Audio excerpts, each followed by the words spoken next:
House of Assembly supports government's repositioning of agric sector with passage of 2 bills.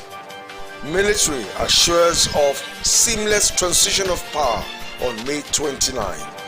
And from the foreign scene, thousands flee Sudan's capital Khartoum as fighting rages.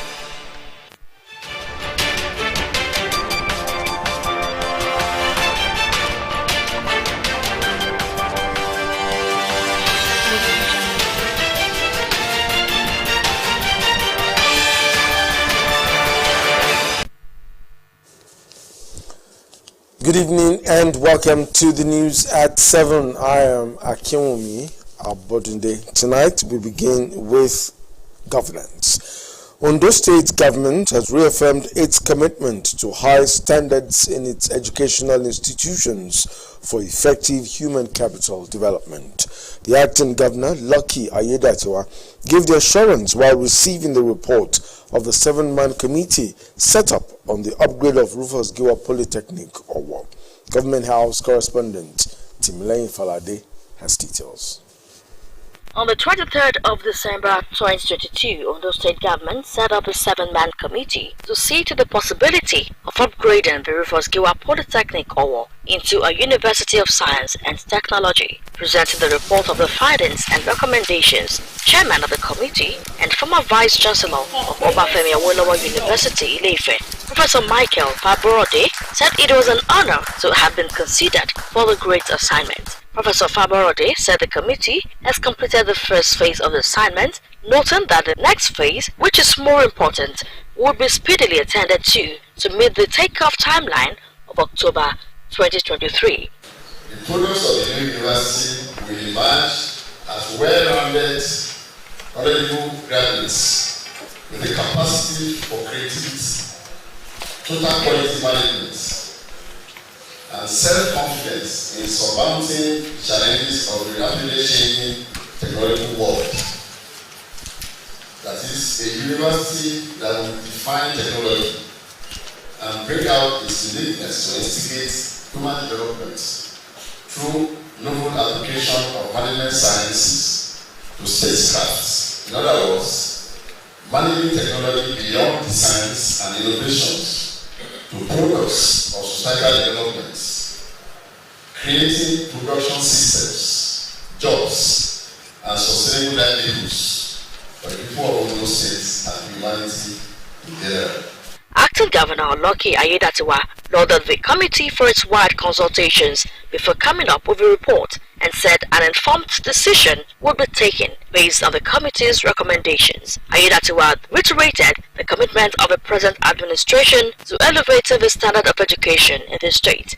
You engaged individual experts and visited so many other great institutions, and yourself being a professor, from your own wealth of experience and other members of your committee who also experience in management of tertiary institutions. I'm sure all of these experiences and the engagements you have with other experts and other institutions were part of your recommendation that were put in this report. So I want to thank you for this great job, and I want to assure you that the government at the end of the day will take an informed decision or choice, if you like, based on these recommendations. The 7-man committee has as its members Professor Michael Faborode, chairman, Professor Eyitope Okunbodede, Dr. Jimo Ibrahim, Pastor Femi Agagu, Dr. Wumi Ilawole, Professor Christiana Ijagbemi, and it asks Mr. Gani Ukundawonsi as its secretary. Timilei Falade, Osrc News. Meanwhile, acting Governor Lucky Ayedatiwa has commended religious leaders in Ondo State for their ceaseless prayers and sermons, which had contributed to peaceful coexistence in the state. The acting governor expressed government's appreciation while playing host to a delegation of the Christian Association of Nigeria Southwest chapter, led by its chairman, Reverend Father Raphael Oluwafemi Osegbon. Government House correspondent Timilei Falade again reports. The Southwest CAN leadership were in the acting governor's office to inform the state government of its quarterly meeting scheduled to take place in Akure, the state capital. Its chairman, Reverend Father Raphael Osegbo, commended the administration of Governor Oluwarotimi Akeredolu for running an all-inclusive government and prayed for God's guidance for the state government. On his cordial relationship with religious bodies in the state, especially in Ghana. We thank him for releasing some schools to their rightful owners. His efforts on the area of security in Southwest Zone can never be underestimated. We appreciate Ondo State for so many good things, especially for the leadership role that Akeredolu plays in the Southwest. It makes it so dear to our hearts. Ayedatiwa thanked CAN for bringing its meeting to Akure, noted that a lot of spiritual deposits will be left for the state after the meeting, while thanking the clerics for acknowledging the achievements of Governor Oluwarotimi Akeredolu, particularly in the areas of security and infrastructural developments. Ayedatiwa assured the religious leaders of government's dedication to serve the people of the state with fairness and the fear of God. We are trying, and then we also acknowledge. So thank God for the initiative and the capacity God has given to us to contribute in that direction towards protection of personal property in those states. And apart from the area of security, we are also putting in our best based on available resources to ensure that other areas of the state infrastructural development it's been looked at to ensure that our roads are being rehabilitated and new ones being constructed. Lord God Almighty, it will do well. Amen. It will succeed. Amen. Thereafter, prayers were offered for the state, the governor, his family, and the people of the state. Timilei Falade, Osrc News. The Ondo State House of Assembly has passed a bill for the establishment of Ondo State Cocoa Revolution and Management Agency. Also passed into law is the bill to establish the Ondo State Agribusiness Empowerment Center. House of Assembly correspondent Omoshilela Adisoyajayi now reports. The bill for the establishment of Cocoa Revolution Agency will, apart from making the state a leading producer of cocoa in the country, also promote and boost productivity among cocoa farmers. And its passage was sequel to the submission of a report of the Committee on Agriculture through a lawmaker representing Okitipupa Constituency 2, Ololade Gbegudu, during plenary presided over by the Speaker, Bamidele Oleyelogun. Mr. Gbegudu, who said necessary measures should be put in place for the implementation of the Act, opined that the bill will enhance cocoa production and sustainability. Also passed into law was the bill to establish the State Agribusiness Empowerment Center, which seeks to reform and encourage unemployed youth to acquire necessary skills in agriculture, as well as improved deployment of modern technology. The Majority Leader, Oluwole Ogunmolashui, while moving a motion for the bills to be passed into law, appreciated the committee for a job well done and outlined some of the benefits of the bill.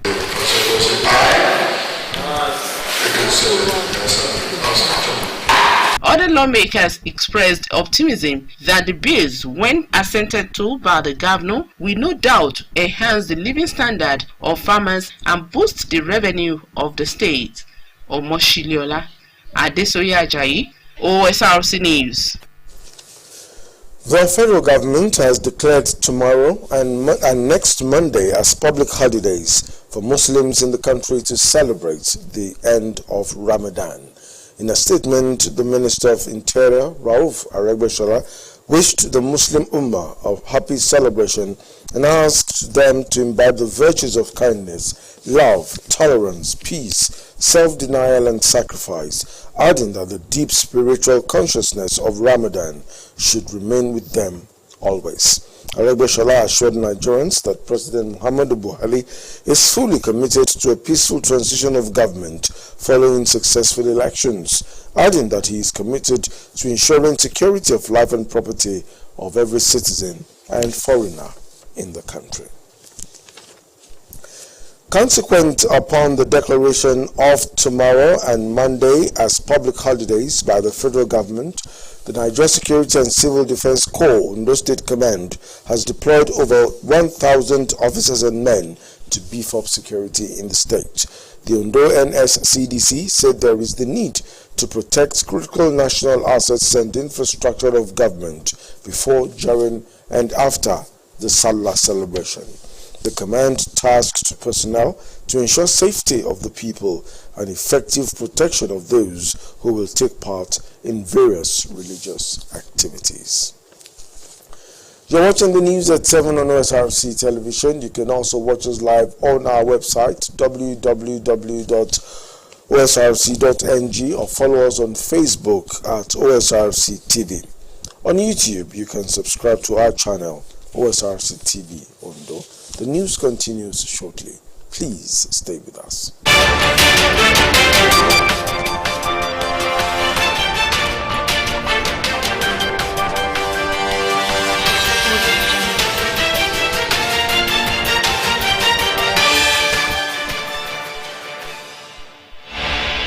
Thank you for staying with us on the news at 7. The Court of Appeal sitting in Akure, the Ondo State capital, has confirmed the nomination of Adegboyega Adefarati as the candidate of the All Progressives Congress for the February 25 House of Representatives election. Adefarati was confirmed as the party's candidate in a unanimous judgment by the appellate court, saying the lower court erred in nullifying the primary of the APC, which declared Adefarati as the winner.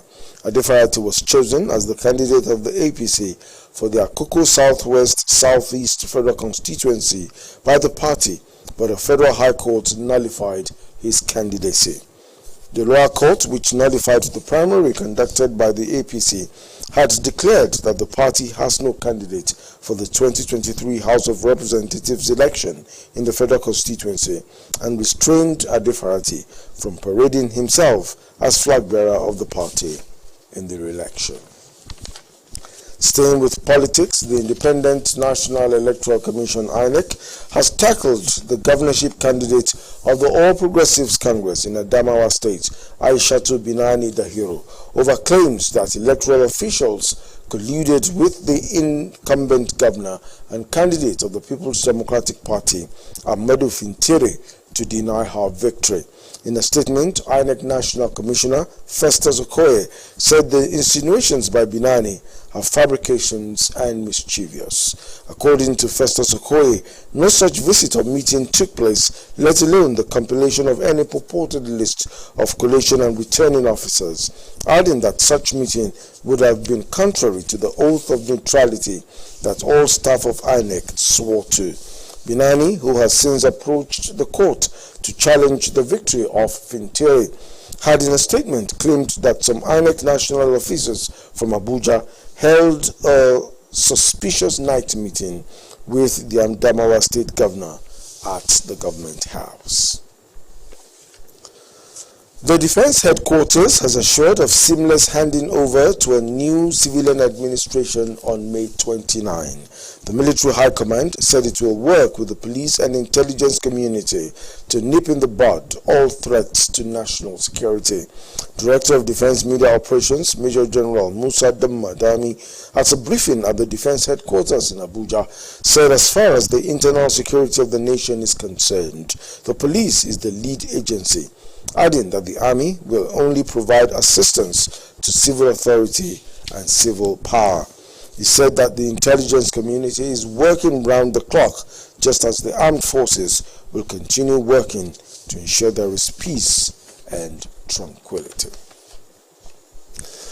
As the nation prepares to swear in a new president, the President of Ukraine, Volodymyr Zelensky, has extended his warm felicitations to President-elect Asiwaju Bola Tinubu. He expressed gladness at the peaceful conduct of the just concluded general elections in a congratulatory letter he signed personally and praised the emergence of Tinubu. The Ukrainian leader, in the letter to Tinubu, affirmed his country's determination to further strengthen cooperation with Nigeria.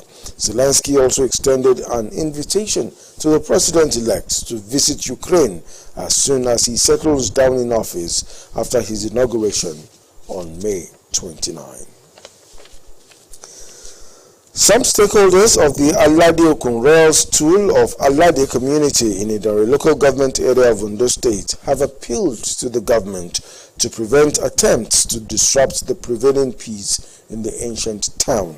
The appeal is coming on the heels of current efforts at selecting a candidate to occupy the vacant stool of Alade Okun. The stool has been vacant since 2020 after the demise of Oba Olusegun Akimbola. Details as presented from our studios. Alade is an ancient town noted for its peaceful nature in Idore local government area of Ondo State. However, attempts to appoint a successor to the late Oba Olusegun Akimbola, who joined his ancestors in 2020, had consistently threatened the peace of the community, as all the royal families are laying claims to this stool. Addressing journalists in the community, Princess Adenike Oluwolabi said the processes to install a new king have commenced by the Lagokun ruling house comprising Akinboro and Akingbola families. Princess Oluwolabi, however, said they were shocked to receive information that government officials wrote to the kingmakers that the Akinadeju family should nominate a candidate to be the next king. They're crying to the governor that he should come and rescue us from the Akinadeju and Bajulaye family in the city of Alade.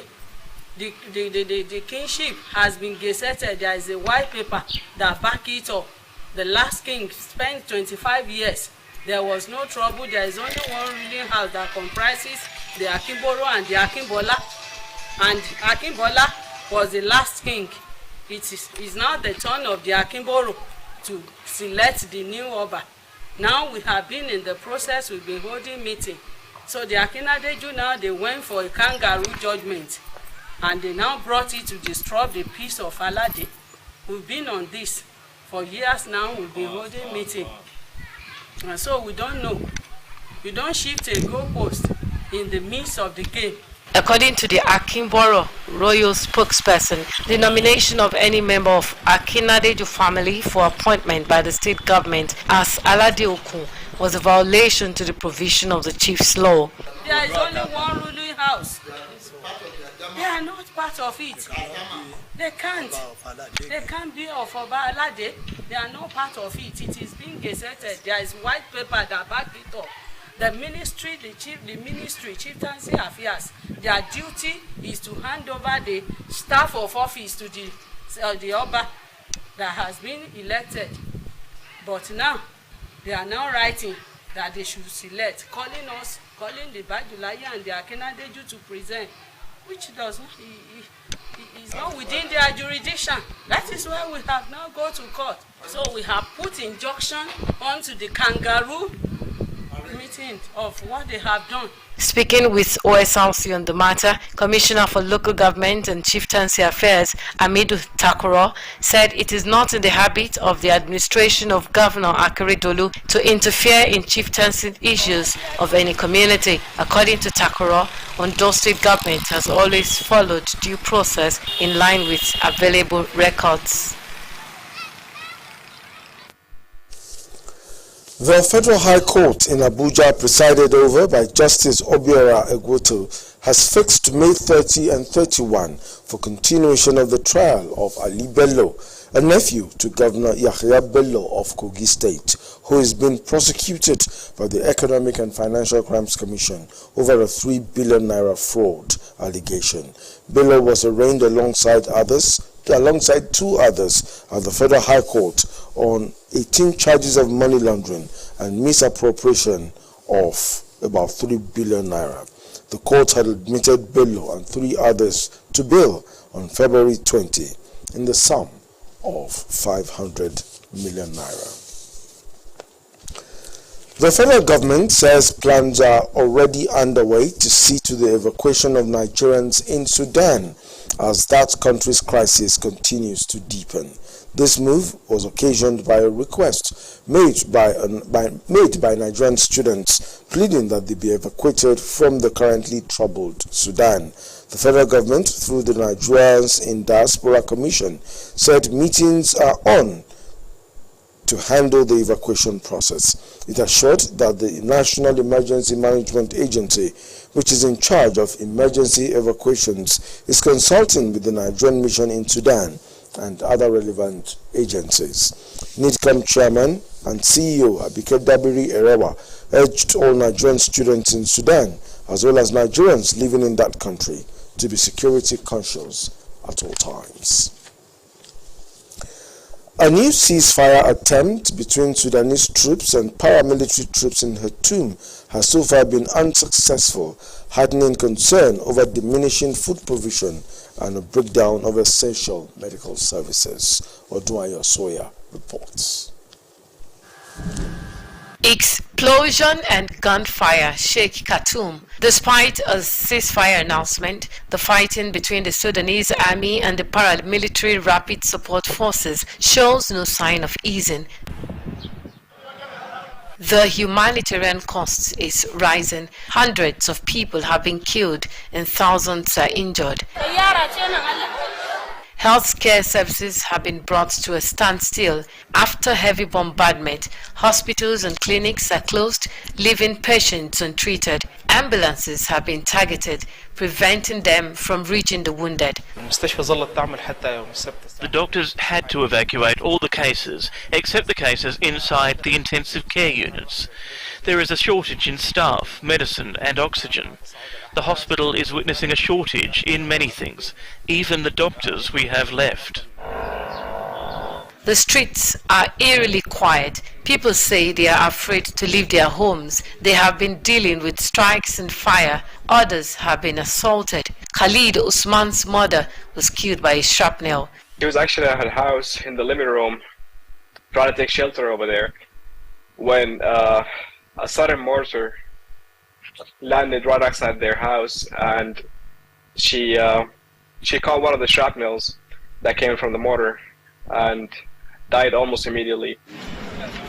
With no pause to the violence, Sudan could face a growing hunger crisis. 3 attempts at a ceasefire for people to be able to leave their homes and stock up on basic necessities have failed, and in the first hours of the 4th attempt, heavy artillery fire can be heard in parts of the capital. Many have lost hope of the fighting coming down soon, and are now focused on finding ways to leave Khartoum to safety. Those who do venture out are trying to stock up on basic necessities. The violence is a power struggle between Army Chief Abdel Fattah al-Burhan and Mohammed Hamdan Dagalo, who commands the Rapid Support Forces. Once allies, now the 2 generals disagree about when and how the paramilitary unit will be integrated into the armed forces. The last barrier in the shift to a civilian-led government. They dashed all the dreams of the youth and the Sudanese revolution. The revolution that started peacefully has now become a fight. I'm disappointed. Both generals say they are committed to the transition agreement and are blaming one another for the escalation. Just weeks ago, there was a sense of hope that long-running negotiations had succeeded, but now Sudan once again faces an uncertain future. Odunayo Soya, OSRC News. More than 120 million Indonesians are traveling as part of the annual journey to their hometown for the Eid celebration. It is expected to be the busiest season in recent years, with an additional 47% traveling data compared to the same period last year.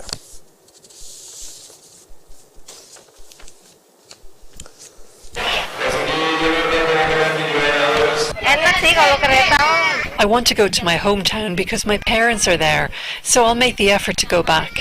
I feel sorry for them. They miss us and we haven't been back for a while. I'm so happy that I'm going to go home. I couldn't sleep last night. I couldn't wait till morning. I'm excited that I'll see my family soon. I haven't been back in a year. Moving on to sports, Sunshine Stars Football Club will travel to Nasarawa State to square up against FC Basira in the round of 64 of this year's Federation Cup competition.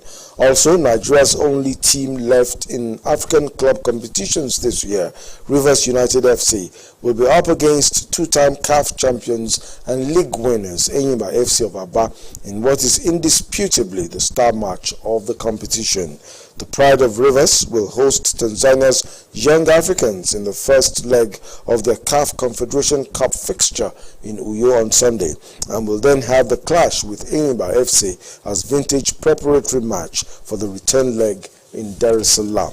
All round of 64 matches in the men's competition and round of 32 matches in the women's competition will hold on Wednesday, 26th April.